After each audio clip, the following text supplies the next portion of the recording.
Welcome everyone. Last lecture we complete our unit number 4, belt drive, chain drive and gear drive. Okay, three types of drive we completed. What is the different types of belt, chain and gear drive? Today we start problem on belt drive. Now our first problem is a flat belt drive is required to transmit a 35 kilowatt from a pulley of 1.5 meter effective diameter running at speed of 300 rpm.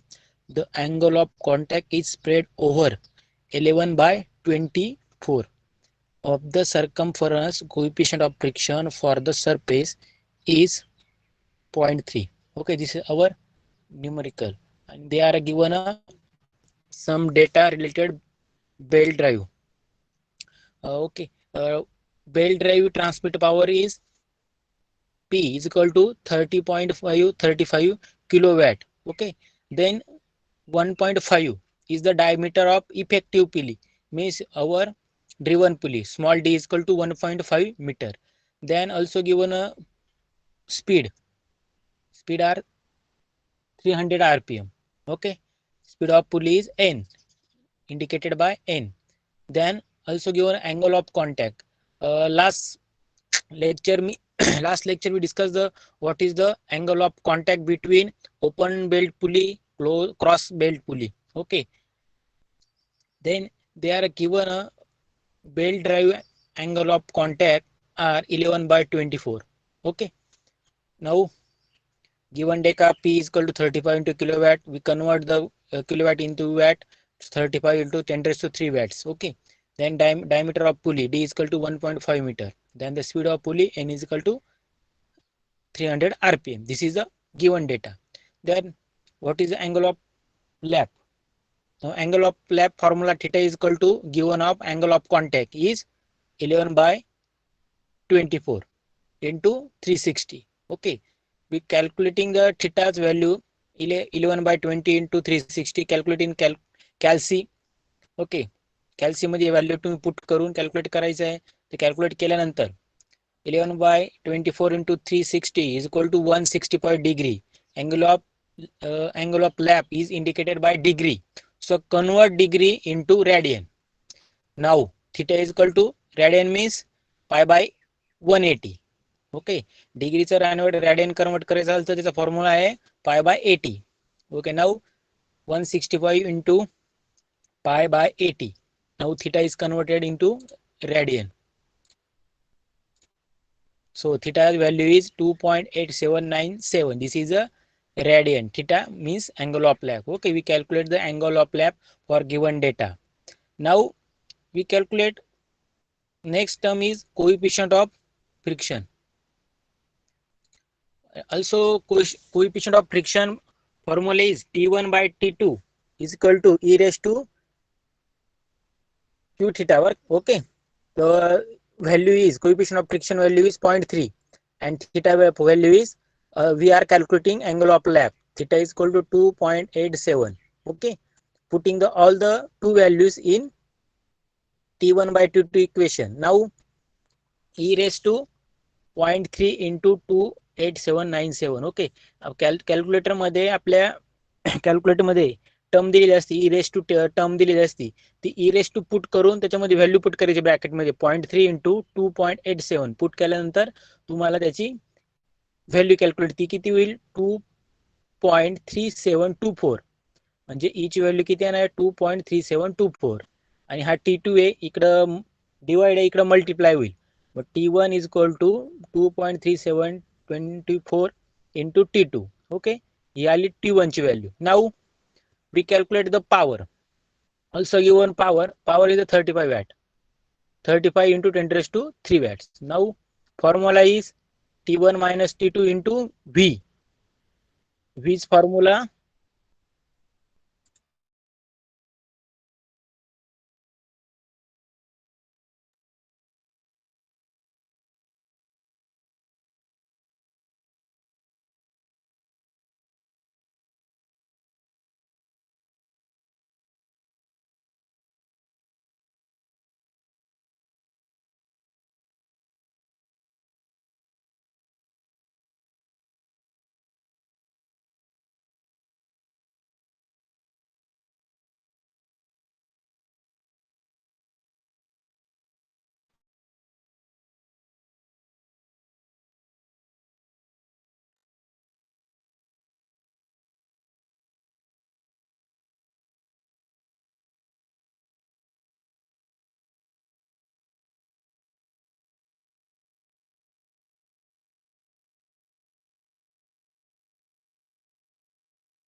Okay, then third term is P is equal to T1 minus T2 into V. V velocity's formula is pi dn by 60. We know what is the pi value, 3.14, and D is the also given, D is the 1.5 diameter of pulley, and also given the speed of pulley n 300 rpm. So putting the all given value in P equation. Now T1 minus T2 into pi dn by 60.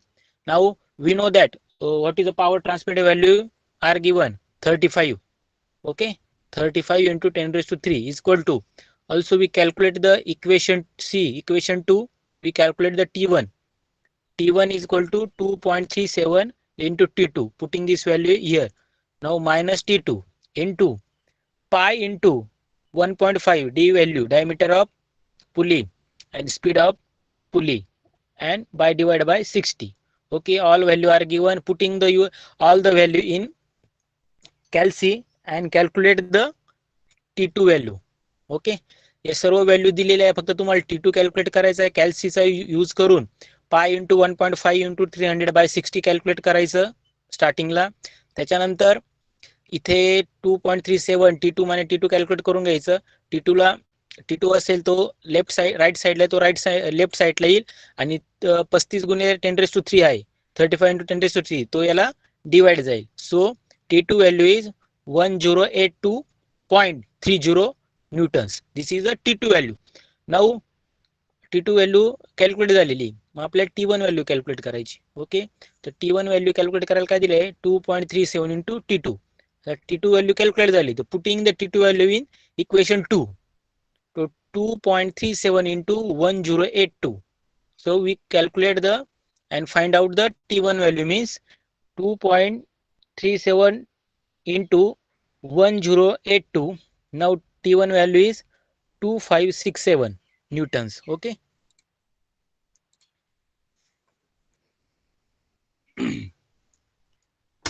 Simple equation, simple numerical दिलेले आहे. इथे बघा, तुम्हाला power दिलेली होती, पुलीचा diameter दिलेला होता, speed दिलेलं होतं, आणि अँगल ऑफ कॉन्टॅक्ट दिलेला होता 11/24, आणि कोइफिशियंट ऑफ फ्रिक्शन दिलेला होता 0.3. तर आपल्याला फक्त फॉर्म्युले जे आपण इक्वेशन घेतले, angle of lap theta is equal to 11/24 into 360, त्यात फक्त व्हॅल्यू पुट करायच्या, तुम्हाला थिटाची व्हॅल्यू मिळेल. त्याच्यानंतर हा कोइफिशियंट ऑफ फ्रिक्शनचा फॉर्म्युला हा लक्षात ठेवायचा, T1/T2 is equal to e raised to coefficient of friction into angle of lap. तर दोन्ही व्हॅल्यू दिलेल्या 0.3 इंटू 2.87. तर कॅल्शियम मध्ये e raised to करून ब्रॅकेटमध्ये व्हॅल्यू पुट करायच्या, तुम्हाला T2 मिळेल, T1 मिळेल. T1 मिळाल्यानंतर आपल्याला T2 फाइंड आउट करायचं. मग power P is equal to T1/T2, T1 minus T2 into V. V means pi dn upon 60. तुम्हाला पायची व्हॅल्यू माहिती, डी ची व्हॅल्यू माहिती, एन ची माहिती, सगळ्या व्हॅल्यू पुट करायच्या. इथं पुट केल्यानंतर फक्त एक व्हॅल्यू माहिती राहणार, तुम्हाला T2, ती फाइंड आउट होईल. T2 इज इक्वल टू 1082.30 आली Newton's. Now T2 value putting in equation 2. तर पुट इक्वेशन 2 मध्ये केल्यानंतर तुम्हाला T1 ची पण व्हॅल्यू फाइंड आउट होईल, 2567 newtons. Okay, that is the first numerical on belt drive to find out the T1 and T2 value. Okay, now our second equation, a pulley rotating of 50 meter per second transmit the 40 kilowatt. The safe pull in the belt is 400 newton per centimeter width of the belt, and angle of lap is 170 degree. If coefficient of friction is 0.24, okay, and then find the required width of belt. Okay, इथे तुम्हाला बेल्टची last त्याच्यामध्ये तुम्हाला transmission power दिलेली होती, T1 T2 ची value calculate करायची होती. Next equation मध्ये तुम्हाला बेल्टची विड्थ फाइंड आउट करायची. Okay, so given data, power is given 40 kilowatt, convert 40 kilowatt into watt. Okay, then Tmax means belt width of belt. Okay, width of belt is given 400 newton per centimeter of width, Tmax. So means B, newton per centimeter means B means width. Now velocity also given, velocity of rotating pulley is 50 meter per second. Then we calculate the angle of, first we calculate the angle of lap, theta. Theta is equal to तुम्हाला माहिती आहे की angle of lap calculate करत असताना तिथे तुम्हाला angle of lap दिलेला असेल, इथं दिलेलं आहे 170, स्टार्टिंगला कसं दिलेलं 0.3 तसा इथं 170 दिलेलं आहे. पहिल्या न्यूमेरिकलमध्ये 11/24 दिला होता. ओके, 170 इंटू पाय बाय 80 घेतला, डायरेक्टली रॅडियन मध्ये कन्वर्ट केलं. So theta is equal to 2.96 radian. Now again calculate coefficient of friction. Last numerical जे होतं आपलं फर्स्ट न्यूमेरिकल, त्याला आपण coefficient of friction find out केलं. फॉर्म्युला काय होता, T1/T2 is equal to e raise to coefficient of friction into angle of lap. तर तुम्हाला कोइफिशियंट ऑफ फ्रिक्शन दिलेला आहे 0.24, इथं गिवन दिलेला आहे, इथे दिलेला आहे, तो पुट करायचा आणि जी थिटाची व्हॅल्यू काढली अँगल ऑफ लॅप 2.96 रॅडियन ती पुट करायची. तर कॅल्सीमध्ये ई रेस टू ब्रॅकेट, कॅल्सीमध्ये ई रेस टू ब्रॅकेट मध्ये 0.24 इंटू 2.96 पुट करायचं. ते पुट केल्यानंतर तिथं आन्सर येईल त्याचं 2.034. Okay, this is your T1/T2 value. Now means T1 is equal to 2.034 into T2. Okay, एक इक्वेशन तुम्हाला मिळून गेलं. Now again calculate the P. Same as compared to first numerical, we calculate the T2 value, means your required width of belt. आपण same जे equation use केलं होतं पॉवरचं P is equal T1/T2 into V. मग व्हीचं काय equation आहे तेच equation होतं. इथे फक्त कन्वर्जन चेंज केलं, T1 is equal 1 - k into V 1/100. मग व्हॅल्यू दिलेली आहे, P ची व्हॅल्यू दिली 40 इंटू 10⁻³ T1 1 - 1 इथं जी व्हॅल्यू घेतली T1 ची ची व्हॅल्यू होती ती इथं पुट केली इंटू व्ही. व्हेलोसिटी इथे डायरेक्टली व्हेलोसिटी दिली, त्यामुळे आपण व्हेलोसिटीचे लास्ट न्यूमेरिकल जर तुम्ही पहिलं बघितलं तर काय दिलं होतं व्ही साठी πdn/60. का बरं, इथं आपल्याला व्ही ची व्हॅल्यू दिलेली नव्हती व्हेलोसिटी, त्यामुळे आपल्याला व्हेलोसिटी कॅल्क्युलेट करायची होती. कारण मग डी ची दिलेली व्हॅल्यू यांची दिलेली, त्याच्यामुळे आपण व्हेलोसिटी डायरेक्ट कॅल्क्युलेट करू शकत होतो. ओके, पण इथे डायरेक्टली व्हेलोसिटी दिलेली, व्हेलोसिटी डायरेक्टली दिलेली 50 मीटर पर सेकंद, त्यामुळे πdn वगैरे कॅल्क्युलेट करायची काही गरज नाही. डायरेक्टली व्ही ची व्हॅल्यू इथं पुट केली, ती कॅल्क्युलेट केल्यानंतर कॅल्शियम डायरेक्ट तुम्हाला T1 ची व्हॅल्यू मिळाली 1016.71 newton. Okay, this is your T1 value. Same स्टार्टिंगला condition, angle of lap calculate करायचा थिटा, नंतर कोएफिशियंट ऑफ फ्रिक्शन, नंतर P चा फॉर्म्युला यूज करून T1 T2 ची व्हॅल्यू फाइंड आउट करायची. नंतर विचारलं काय त्यांनी, belt value. So maximum tension T max सियर, T मॅक्स काय दिले आपल्याला 400 B newton per centimetre is convert in B. Okay, B means width of belt. मग काय केलं इथं 400 B is equal to T1, T max formula is equal to 400 B into T1. 400 B is equal to T1 ची value आपण calculate केली आहे. Okay, 1016.71 put केली. Now मग काय केलं आपण, बी आपल्याला बी म्हणजे काय, विड्थ ऑफ बेल्ट. तर मग काय केलं 1016ला हा जो 400 दिलेला आहे जो लेफ्ट साईडला आहे, तो राईट साईडला आपण तो इथे मल्टिप्लिकेशन मध्ये, तर लेफ्ट राईट साईडला घ्यायचा तो डिवाइड मध्ये जाईल, म्हणजे 1016/71 डिवाइड बाय 400 केल्यानंतर तुम्हाला बी ची व्हॅल्यू मिळेल. बरोबर, हा 400 राईट हँडला साईड जाईल, म्हणजे इकडे मल्टिप्लाय तिकडे डिवाइड आहे. तर B is equal to 2.54 centimetre. This is the width of belt. अशा प्रकारे width of belt calculate. Easy problem आहे. तुम्हाला काही व्हॅल्यू दिलेल्या आहे, फॉर्म्युले कॉमन आहे, फॉर्म्युले इथे यूज करायचे, ज्या व्हॅल्यू दिलेल्या आहे त्या पुट करायच्या आणि ज्या नाही दिलेल्या त्या कॅल्क्युलेट होतील. सिम्पली कोएफिशियंट ऑफ फ्रिक्शन पण कॅल्क्युलेट केला आपण, त्यानंतर पॉवर पण कॅल्क्युलेट केली T1/T2 व्ही. इथे डायरेक्टली व्हेलोसिटी दिली होती म्हणून आपण डायरेक्ट πdn/60 फॉर्म्युला यूज नाही केला. ओके, मग T1 T2 ची व्हॅल्यू मिळाल्यानंतर तुम्हाला नेक्स्ट टर्म दिलेली असेल ती कॅल्क्युलेट करायची.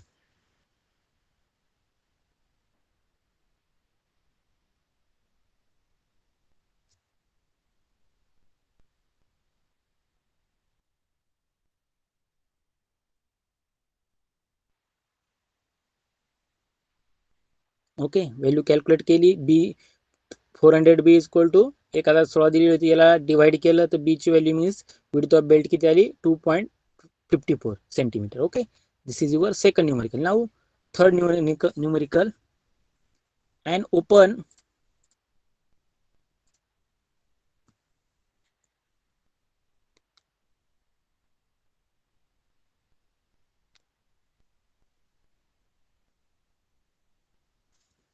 an open belt running over two pulleys, 240 millimeter and 6,000 millimeter, sorry, 600 millimeter diameter. Connect two parallel shaft 3 meter apart and transmit the 4 kilowatt the smaller pulley that rotate at 300 rpm. Coefficient of friction between the belt and pulley is 0.3 and the safe working tension is 10 Newton. Okay, formula दिलेला आहे. See here running over two pulleys, दोन pulleys दिलेले आहे. दोन pulley आपण बघितलं, एक smaller आणि एक लार्जर पुली असते. तर एका स्मॉलर पुलीचा डायमीटर दिला आहे 240 आणि एकाचा दिला आहे 600 आणि ते are connected to parallel shaft, connected केलेले पॅरलल शाफ्टला 3 मीटर मध्ये.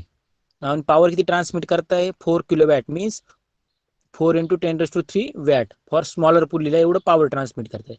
आणि रोटेशन किती आहे 300 rpm. Coefficient of friction between belt आणि pulley 0.3 and safe working tension is 10 Newton. Now find out the value of minimum width of the belt, initial tension in the belt and length of belt required.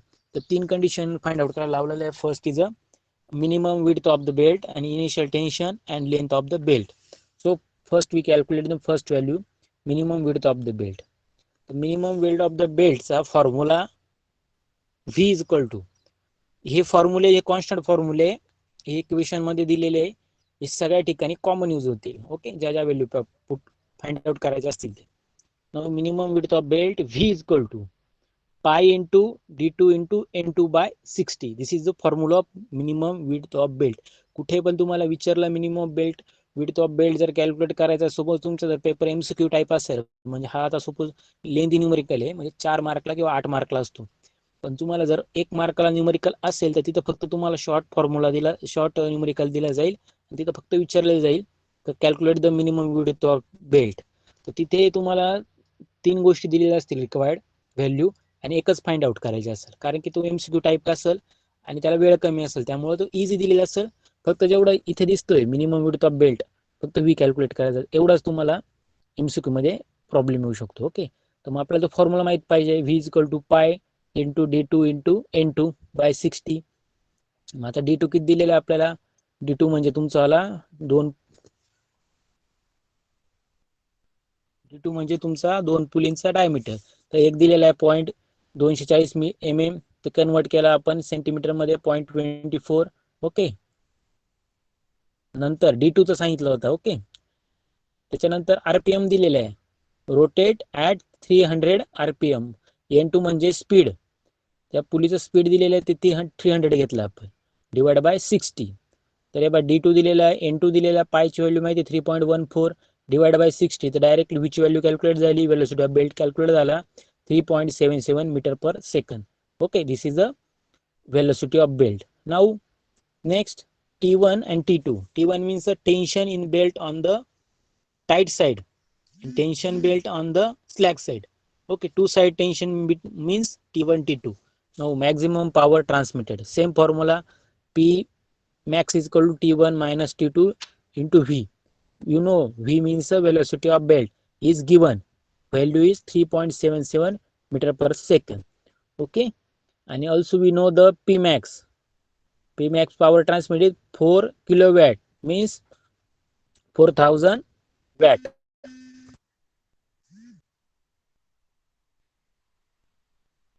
4000 watt is equal to T1 minus T2 into V 3.77.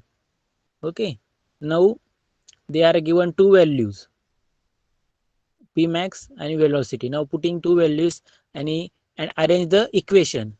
T1 T2 आपण left साइडचा right साइडला घेतला आणि 400 left साइडचा right साइडला गेल्यामुळे तो 3.77 divide झाला. Now T1 minus T2 is equal to 4000 divided by 3.77. Now T1 minus T2 value is 1061 Newton's. Okay, T1 आणि T2 value मिळाली आपल्याला 1061 न्यूटन. सिंपल. त्यानंतर मग काय करायचं, we know for the open belt drive आपण बघितलं, इक्वेशन बघितले ते बघा. ओपन बेल्ट ड्राईव्ह साठी, क्रॉस बेल्ट ड्राईव्ह साठी इक्वेशन बघितलं आपण बेल्ट साठी. तर alpha is equal to sine raise to R1 minus R2 by X. This is the formula of open belt drive. So alpha is equal to sin raised to minus 1 R1 minus R2 by X. Now we know the radius. Radius is equal to diameter divided by 2. D by 2 is the radius. Now see here, R is equal to D by 2. So convert radius into diameter. So D1 minus D2 divided by twice X means D2 by 2. Radius is equal to D2 by 2. So alpha is equal to sin raised to minus 1 D1 minus D2 divided by twice X. Now we know the D1 D2. हे बघा इथे दोन पुलींचे diameter दिले 240 and 600. This is the diameter of D1 D2. Putting the value on this equation, D1 means the diameter of large pulley and D2 is the diameter of small pulley. Okay, and X is your friction, coefficient of friction. Now calculating the alpha. मग काय कसं करायचं आपण कॅल्सी मध्ये sin raised to minus 1 करायचं. sin raised to minus 1 केल्यानंतर तिथे directly bracket मध्ये व्हॅल्यू पुट करायची 0.6 into 0.25 by 2 into 3. तर directly alpha is equal to 3.44 degree. Okay, तुम्हाला अल्फा कॅल्क्युलेट म्हणजे तुमचं काय कॅल्क्युलेट होईल अँगल ऑफ लॅप. आपण थिटा अल्फा कॅल्क्युलेट केला म्हणजे आपण तो calculating the angle of lap for small pulley. Okay, now we calculate theta. We know the what is the theta value. Theta is equal to 180 minus twice alpha. So 180 minus 2 into alpha is given 3.44. Now theta is equal to 173.12. Okay, alpha मिळाला. alpha आपण theta calculate करू कारण की thetaचा formula आपल्याला माहिती 180 minus twice alpha. So we find the theta value is 170/12. Now theta value is 173.12 is degree, convert into radian. So theta is equal to 170 minus 12 degree into pi by 80 is the conversion for radian. So theta is equal to value is 3.022 radian. Okay, now take a coefficient of friction formula. T1 minus T2 is equal to e raised to coefficient of friction into angle of lap. So we know the two values are given. Coefficient friction is given 0.3 and theta is the 3.022. So putting value on this equation and use the calci e raised to bracket 0.3 into 3.00, we calculate the T1 and T2 value is 2.478. This is the value for T1 and T2. Now from above equations, T1 is equal to 1779 newtons and T2 is equal to 718 newtons. Okay, now आपल्याला value सर्व मिळालेले आहे. तर आता आपला काय problem काय आहे, आता व्हॅल्यू सगळ्या मिळालेल्या आपल्याला कॅल्क्युलेट काय करायचं आहे, मॅक्झिमम विड्थ ऑफ बेल्ट. मग आपल्याला maximum width belt formula is B is equal to T1 by 10. Okay, this is the maximum width of belt formula. 10 का घेतला आपण, B चा फॉर्म्युला आहे B is equal to T1 by 10 का घेतला, इथे टेन्शन वर्किंग टेन्शन 10 दिलेले त्यामुळे आपण 10 घेतला. इथं जर 20 दिलेलं असतं तर T1 by 20 घेतलं असतं. Okay, so T1 value is 1779 दिलेली divide by 10. So B maximum width of belt is 177.9 millimeter. Okay, now second calculate initial tension in belt. Formula is T0 is equal to T1 plus T2 by 2. This is the formula for tension belt. Now you know the T1 T2 value, putting on this equation, then we calculate the tension in belt. T0 is equal to इथे आला 1248.5 newtons. Okay, this is the initial tension in a belt. Now last आपल्याला calculate करायला सांगितलं होतं maximum width of belt, calculate केली आपण B. त्यानंतर initial tension सांगितलं T0 ते पण कॅल्क्युलेट केलं. लास्ट सांगितलेलं तिसरी टर्म सांगितली कॅल्क्युलेट करण्यासाठी लेंथ ऑफ बेल्ट रिक्वायर्ड. तो L equal to this is formula. प्रत्येक जे आपल्याला कॅल्क्युलेट करायला सांगितले त्याच्या प्रत्येकाचे फॉर्म्युले जे फॉर्म्युले असतील ते तिथे पुट करायचे. फॉर्म्युले पुट केल्यानंतर फॉर्म्युल्यामध्ये काही व्हॅल्यू दिलेल्या नाही त्या फर्स्ट कॅल्क्युलेट करून घ्यायच्या. त्या व्हॅल्यू सगळं कॅल्क्युलेट केल्यानंतर सगळ्या व्हॅल्यू आपल्याला मिळाल्यानंतर त्या पुट करायच्या. आता the length of belt required for हा फॉर्म्युला आहे, हा पण अंडरस्टँड ठेवायचा आहे. What is the formula? L is equal to pi R1 plus R2 plus twice X plus R1 minus R2 raise to R1 minus R2 square by X. This is the formula of belt required. Okay, मग त्याच्यामध्ये बघा फॉर्म्युल्यामध्ये पायची value माहिती आहे 3.14, पाय value R1 R2 दिलेला होता 0.3 0.12 into X दिलेला आहे आपल्याला 3, putting value on this equation 2 into 3. परत तुम्हाला R1 R2 दिलेलाच होता, R1 इज 0.3 मायनस 0.12. तर सर्व व्हॅल्यू दिलेल्या होत्या, तुम्हाला directly length of belt calculate होऊन जाईल. So L is equal to 7.33 metre. Okay, this is the formula, this is the length of belt is 7.33 metre. Okay, simple आहे. थोडा लेंथी न्यूमेरिकल हा 8 मार्क्ससाठी असतो. त्याच्यामध्ये तुम्हाला सर्व व्हॅल्यू दिलेल्या होत्या. इथं मॅक्झिमम विड्थ कॅल्क्युलेट करायला लावली ती, मिनिमम, इनिशियल टेन्शन आणि लेंथ ऑफ बेल्ट रिक्वायर. त्याच्यासाठी तुम्हाला स्टार्टिंगला फॉर्म्युला दिली, त्याचा आधी तुम्हाला व्हेलोसिटी कॅल्क्युलेट करावं लागेल. त्याच्यानंतर T1 T2 ची व्हॅल्यू कॅल्क्युलेट केली. त्यानंतर अल्फाचा फॉर्म्युला आहे, आपल्याला सर्व व्हॅल्यू दिली, मग अल्फा फाइंड आउट केला, अल्फावर आपण थिटा फाइंड आउट केला, थिटा फाइंड आउट केल्यानंतर आपण तो कन्वर्ट केला डिग्री इंटू रॅडियन. मग कोइफिशियंट ऑफ फ्रिक्शन कॅल्क्युलेट केलं, आपल्याला थिटा मिळाल्यामुळे आपण कोइफिशियंट ऑफ फ्रिक्शन कॅल्क्युलेट केलं. मग T1 T2 ची व्हॅल्यू इक्वेशन मध्ये टाकल्यानंतर जे आपलं इक्वेशन होतं T1 minus T2 equal to 1061 Newton, याच्यामध्ये आपण ती व्हॅल्यू पुट केली तर आपल्याला T1 T2 मिळाला. Now calculate maximum width of belt, B is equal to T1 and given tension is 10. So calculate the B is equal to 179.9 millimeter. Now calculate the initial tension in belt. Formula is T0 is equal to T1 plus T2 by 2. Okay, the putting the two values on this equation. So calculate the T0 is equal to, okay, दिलेलं 1248.5 newtons. Now last term is length of belt. Formula is L is equal to pi R1 plus R2 plus twice X plus R1 minus R2 square by X. Now सगळ्या value दिलेल्या, all the value putting on this equation and calculate the L is equal to 7.33 meter. Okay, length of belt. This is your problem number 3. Now next problem.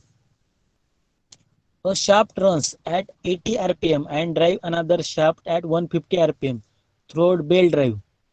The diameter of the driving pulley is 600 mm and determine the diameter of driven pulley is in the following cases. Okay, तिने simple दिलेलं आहे, shaft दिलेला आहे 80 rpm ला, 150 rpm ला second दिलेला आहे shaft. त्याच्यामध्ये एक ड्रिव्हन पुलीचा 600 मीटर डायमीटर दिलेला आहे. पण नेक्स्ट पुलीचा आपल्याला कॅल्क्युलेट करायला लावलेला आहे फॉर द गिवन केसेस. जे केसेस दिले आहे त्यानुसार आपल्याला कॅल्क्युलेट करायला लावलेलं आहे. Okay, the taking a belt thickness as 5 mm, assuming for the belt thickness 5 mm and total slip of 4%. प्रत्येक न्यूमेरिकल हा वेगवेगळा टाईपचा घेतलेला आहे आपण. पहिला न्यूमेरिकल वेगळा होता, दुसरा वेगळा होता, तिसऱ्यामध्ये वेगळ्या कंडिशन होत्या. बेल्टचं आपल्याला लेंथ कॅल्क्युलेट करायची होती, टेन्शन कॅल्क्युलेट करायचं होतं, ओके, आणि मॅक्झिमम विथ कॅल्क्युलेट करायची होती. या प्रॉब्लेम मध्ये आपल्याला ड्रिव्हन पुलीचा डायमीटर कॅल्क्युलेट करायचं आहे. सगळे प्रॉब्लेम हे वेगवेगळ्या टाईपचे आपण घेतलेले. ओके, सो गिवन डेटा हे बघा, एन स्पीड ऑफ पुली दिलेला आहे is 18 rpm. N2 another pulley speed N2 is equal 150 rpm and given one pulley diameter D1 600 mm. Okay, this is the given data. N1 दिलाय, N2 दिलाय, D1 दिलाय. त्याच्यानंतर दोन condition दिले, taking belt thickness दिली, now T equal to 5 mm. Okay, suppose तुम्हाला simply तुम्ही जर सॉल्व केले न्यूमेरिकल तर तुम्हाला अंडरस्टँड होईल की सपोज N1 N2 व्हॅल्यू दिलेले आहे, D1 व्हॅल्यू दिलेली आहे, T व्हॅल्यू दिली, तिथे कोणता फॉर्म्युला यूज करायचा. एक फॉर्म्युलाची मी तुम्हाला लिस्ट बनवून देईल. तर सपोज N1 दिलाय, N2 दिलाय, D1 दिलाय, T1 दिलाय, तर कोणता फॉर्म्युला यूज करायचा. डायरेक्टली तो formula is N2 by N1 is equal to D1 plus T divide D2 plus T. Okay, directly N2 value given, N1 value given, D1 value also given and thickness also given. Okay, म्हणजे N1 N2 दिलेलं आहे, N1 given, D1 given, T given. We calculate directly D2 value म्हणजे आपल्याला त्याच्यामधल्या 4 value दिलेल्या आपण directly एक value calculate करू शकतो. So putting all the values in this equation, okay, n2 is 150 by n1 is 80 is equal to d1 is 600 plus t is 5 divide, we do not know the d2 value, we calculate the d2 value plus t is equal to 5, putting the all value and calculate the equation. So d2 is 317.66 millimeter. Okay, सर्व value put केल्या तर फक्त d2 ची value आपल्याला दिलेली नाहीये, तर directly ती कॅल्क्युलेट होईल. तर ती d2 value is 317.66 millimeter of diameter of driven pulley. Okay, d2 find out झाला, n2 झाला, n1 आहे, d1 माहित होतं, आपण डायरेक्टली d2 कॅल्क्युलेट केला आणि t पण माहित आहे. Okay, now second case, assuming for belt thickness. आपल्याला इथे बघा, the driven pulley in following cases, इथं सर्व सर्व व्हॅल्यू दिलेला होता आणि आपल्याला d2 कॅल्क्युलेट करायला होता. आपण d2 कॅल्क्युलेट केलेला आहे सिंपल फॉर्म्युलाने. सेकंड केस दिलेली आहे, assume for the belt thickness 5 mm and total slip 4%. Okay, तर आपल्या सेकंड केस मध्ये काय सांगितलेलं आहे, इथे d2 किती आला, 318. तर सेकंड केस मध्ये पण आपल्याला हेच सांगितलेलं आहे की थिकनेस ॲज्युम 5 mm, थिकनेस तुम्ही 5 mm ॲज्युम करा आणि टोटल स्लिप 4% ॲज्युम करून कॅल्क्युलेट करा. तर असं जर दिलेलं असेल, टोटल बेल्ट थिकनेस जर ॲज्युम करायला लावली असेल आणि टोटल स्लिप दिलेलं असेल, तर formula we taken the formula for like this, n2 by n1 d1 plus t d2 plus t bracket 1 minus s by 100. Okay, 100 का हा 4% जे आपण पर्सेंटेज काढतो, हे 100 पैकी पर्सेंटेज काढतो, त्यामुळं s by 100, कारण की आपण जे पण स्लिपचं पर्सेंटेज आहे हे 100च्या रिलेटेड पर्सेंटेज कॅल्क्युलेट करत असतो. 4% 5% हे ॲज कम्पेअर टू आपण 100% म्हणून 1 minus s by 100. Okay, formula is n2 minus n1, n2 by n1 is equal to d1 plus t divided by d2 plus t bracket 1 minus s by 100. Okay, n2 value आपल्याला दिलेली, n2 value 150, also 80, d2 also given, d1 also given 600 plus 5 divided by d2 plus 5. Now 1 minus s by 100, s is 4%. Now putting all the value in this equation and calculate the equation. So d2 is 304.76 millimeter. Okay, now approximately d2 value is 305 millimetre diameter of Drew pulley. Okay, driven pulley म्हणजे simple आहे, तुम्हाला दोन condition नुसार diameter calculate करता येऊ शकतो. बघा, variation त्याच्यामध्ये आलेलं आहे. इथे सर तुम्हाला टोटल स्लिप दिली नाही, तर d2 ची जो डायमीटर असेल तो 318 mm येईल. तर जर तुम्हाला थिकनेस ॲज्युम करून जर तुम्हाला 4% स्लिप दिली त्याची, ओके, स्लिप दिली त्याची, तर तुमचा जो डायमीटर असेल तो चेंज होईल, तो किती होईल, कमी होईल. मग d2 is equal to 305 millimeter. Okay, this is a simple numerical, we calculate the only diameter of driven pulley value. Okay,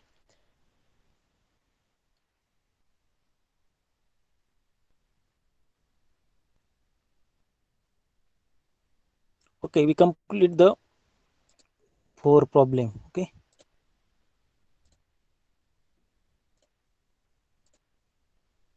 thank you.